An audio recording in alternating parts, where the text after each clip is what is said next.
எதிர்வரும் 2027ஆம் ஆண்டு இந்தியா உலகின் 3வது மிகப்பெரிய பொருளாதார நாடாக உருவெடுக்கும் என்று சர்வதேச நாணய நிதியம் கணித்துள்ளது. நாட்டின் ஒட்டுமொத்த வளர்ச்சி குறியீடான ஜிடிபி குறித்து சர்வதேச நாணய நிதியம் அறிக்கை வெளியிட்டுள்ளது. அதில் இந்தியாவின் ஜிடிபி கடந்த 10 ஆண்டுகளில் இருமடங்காக வளர்ச்சியடைந்துள்ளதாக தெரிவிக்கப்பட்டுள்ளது. அதாவது 2015ஆம் ஆண்டில் $2.1 டிரில்லியன் இருந்த இந்திய பொருளாதாரம் 2025ஆம் ஆண்டில் $4.3 டிரில்லியன் உயர்ந்துள்ளது.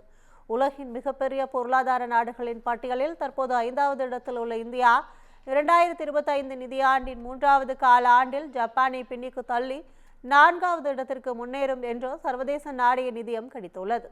இந்தியாவின் ஜிடிபி வேகமாக வளர்ந்து வரும் நிலையில் ஜப்பானின் ஜிடிபி தேக்கமடைந்துள்ளதாக அந்த அமைப்பு கூறியுள்ளது.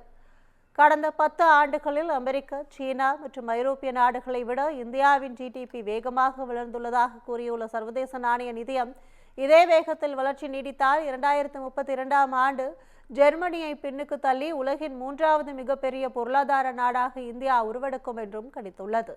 இந்த பட்டியலில் முதலிடத்தில் அமெரிக்காவும் 2ஆம் இடத்தில் சீனாவும் உள்ளன.